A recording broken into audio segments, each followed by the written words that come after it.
नमस्कार शेतकरी मित्रांनो, आज आपण या व्हिडिओच्या माध्यमातून महाराष्ट्रातील शेतकऱ्यांसाठी हरभऱ्याची जात कुठली योग्य राहील याच्याविषयी संपूर्ण माहिती जाणून घेणार आहोत। तर शेतकरी मित्रांनो, तुम्ही जर कृषीप्रधान यूट्यूब चॅनलवरती नवीन असाल तर चॅनलला सबस्क्राईब करायला विसरू नका आणि व्हिडिओला लाईक करा, व्हिडिओला शेअर करा, जेणेकरून तो नवीन शेतकऱ्यापर्यंत पोहोचेल।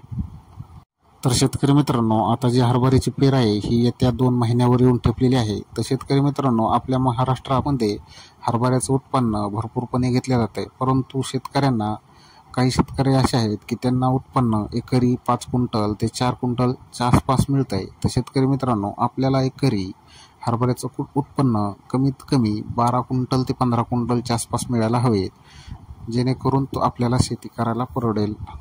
त्यासाठी शेतकरी मित्रांनो, आपल्याला हरभरा पेरण्याआधी आपल्याला हरभऱ्याची जात महत्त्वाची आहे आणि त्याची पेर कशी करायची, त्याचे अंतर किती हवं, एकरी बी किती पेरायचं असेल याची संपूर्ण माहिती आपण या व्हिडिओच्या माध्यमातून घेणार आहोत। तर शेतकरी मित्रांनो, व्हिडिओला न स्किप करता तुम्ही शेवटपर्यंत पहा, 100% तुम्हाला ॲव्हरेज एकरी 12 क्विंटलच्या प्लस मिळेल।